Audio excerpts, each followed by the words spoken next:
皆さんごきげんよう、上川薫です。今回取り上げる話題は2つ。まず第一に、米ロの首脳会談が行われました。電話での会談ではありましたが、ウクライナの停戦協議について話し合われました。ここで何が決まり、そしてどのように評価するか解説していきます。そして2つ目は、ロシアによる侵略に伴って、ヨーロッパ全体での危機感がようやく高まってきました。アメリカによる軍事支援が途絶するといった状況が見えてきた中で、ドイツが再軍備を進めようとしています。そのために障害となっていた憲法の改正といったものが下院にて採択され、これによって資金面での大幅な前進が図られることとなります。今回はこの2つについて解説していきましょう。それではまずは米ロの電話首脳会談について。結論から最初に言いますが、今回の会談においては、プーチン大統領にとって非常に都合の良い話でまとまりました。一方、トランプ大統領は自分たちの要求がほぼ通らない中において、話し合いが建設的にうまくいったとして、アメリカの外交が素晴らしいものだと自画自賛しています。それでは表面上何が決まったかについて話していきましょう。今回合意されたのは、エネルギーインフラ施設に対するロシア・ウクライナにおける双方の攻撃を停止するというものです。これ以前に行われていたアメリカ・ウクライナとの停戦協議においては、ウクライナにとって貿易の要である黒海における停戦を実現し、それだけではなく地上戦における戦闘も全面的に停止するといったことが盛り込まれていました。それにエネルギーインフラ施設といった部分的な話だけではなく、遠距離攻撃全体についても停戦が盛り込まれていました。しかし、このアメリカ・ウクライナとの間における停戦合意案は、アメリカ側から要求を飲まなければ支援をすべて途絶させるぞという恫喝も含んだものでしたから、ウクライナ側はこれを飲むしかありませんでした。しかし、今回のアメリカ、ロシアとの間における首脳会談では、こうしたアメリカが有利となる条件がありませんでした。トランプ大統領はウクライナに対する支援の予算を未だに確保しておらず、実質的には軍事支援は先細り、情報支援しかできないような状態です。時間が経てば経つほど、アメリカからの支援がどんどんとなくなっていく状況の中において、ロシアのプーチン大統領にとっては時間を稼ぐことがロシアにとって非常に有益だと考える理由となっています。その中において全面的な停戦を求められても、ロシアとしては特に旨味があるわけではありません。そのため、プーチン大統領はアメリカ側に対して、もしも停戦するとしても、その時には、ウクライナに対する軍事支援は海外から一切入らないようにすべきだし、アメリカからの情報支援もやめるべきだというような話をしたそうです。その上で、先ほども述べたような黒海での停戦や地上戦における全体的な停戦などについても全く認められず、遠距離攻撃のほんのごく一部であるエネルギーインフラ施設への攻撃についてのみ、双方で停止しようという部分について合意がなされました。これはプーチン大統領にしてみれば、アメリカに譲ってあげたんだよというごく一部を見せることによってトランプ大統領に対して一応お土産を残したわけです。しかし、それ以外の部分については全て認めていないわけですから、今回の話し合いはプーチン大統領にとっては時間を稼ぐことに大成功したという意味で、トランプ大統領との格の違いを見せつけた形となりました。一方においてトランプ大統領は自分たちの要求がほとんど全て却下された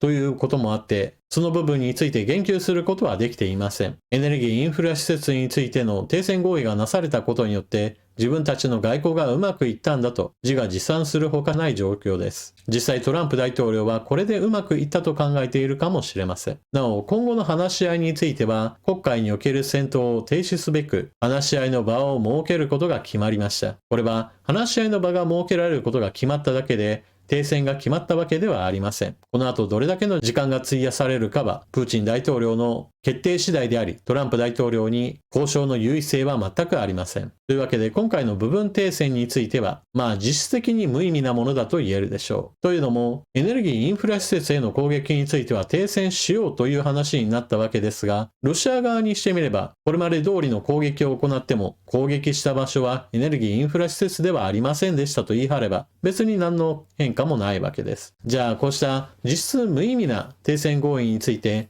ウクライナ側がどう反応しているか。ゼレンスキー大統領は少なくともアメリカに正論で反対することが危険であるといったことを学習したようで、今回の停戦合意案について話し合いが一歩でも前に進んだことを評価すると話をし、エネルギーインフラ施設に対する双方の攻撃停止について同意すると述べています。ただし、攻撃を受けた場合においては反撃することは述べており、おそらくこれがプーチン大統領にとって利用されてしまうでしょう。先ほども述べたように、ロシア側はインフラやエネルギー施設に対する攻撃はしていないと言いつつ実際に攻撃し、それでいてウクライナ側が反撃すれば、ウクライナが約束を破ったというふうに非難する。そのような形が準備されているわけです。そして、トランプ大統領自身は今回の首脳会談は非常に建設的なものであったと評価しており、今後の米ロの関係改善などについても言及しています。現状ほとんど何も停戦できていない状態の中において、米ロの関係改善というのは今後制裁を解除する危険性すらあることを匂わせています。プーチン大統領としてはトランプ大統領と決定的な対立をしないように、今回のように一部分だけ意見を認めるといったことで合意する、こうした時間稼ぎ交渉といったものを継続するものとみられます。実際今回のように全体の要求の中でごくごく一部分だけ認めただけでも、トランプ大統領は自分たちの外交がうまくいっているとして米ロ首脳会談が素晴らしいものだったと発言しています。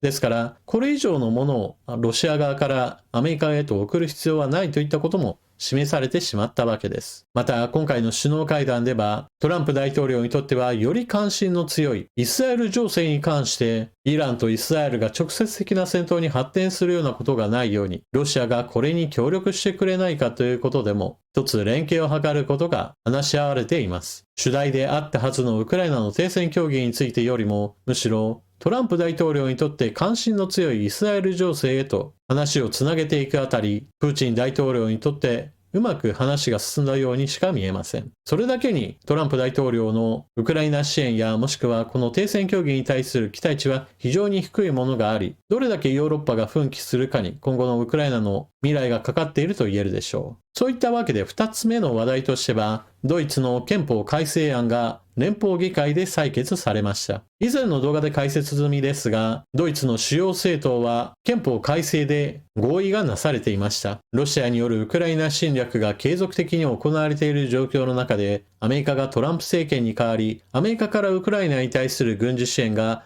このまま先細りしてなくなっていくことが今は現実的な話となりました。それだけに今後ヨーロッパの安全保障はヨーロッパ自身が自律的に行わなければなりません。長い間メルケル政権においては軍事費の支出が大幅に削減され、そうしたところに予算をつけようにも財政規律をしっかりと守らなければならないといったことが基本法、日本における憲法に定められていたがために手足が縛られていました。今年行われたドイツの選挙において議会勢力の変動があり、ドイツで新たな政治指導者となったメル氏はヨーロッパ全体、そしてドイツ自身の再軍備も進めていかなければならないと意見を表明しています。そして言葉だけではなくそれを実行するためにはどうしてもお金が必要となります。憲法を改正しなければ必要な予算を獲得することができないことから主要政党間で話し合いが持たれ、これが合意されたのです。複数年度にわたって使われる予算として防衛費としては32兆円。これまでずっと軍縮傾向だったドイツ軍全体を立て直すために大きな予算がまとまろうとしています。連邦議会で採択された後、この後上院にあたるところでも採択がされ、憲法改正が完全に実施されていきます。ドイツ一国でウクライナを支えることは当然できませんが、しかしヨーロッパ全体で再軍備の機運が高まり、最も経済力のあるドイツがようやく大きな前進を見せたことは今後にとって一縷の希望となっていきます。というわけで今回の動画はここまで、最後までご視聴いただきありがとうございました。チャンネル登録していない方はぜひともこれを機会にチャンネル登録よろしくお願いします。そして情報の整理整頓に役立ったなと思われる方は評価ボタンのクリックと他の方へのこのチャンネルのおすすめよろしくお願いします。それでは次の動画でまたお目にかかりましょう。またね。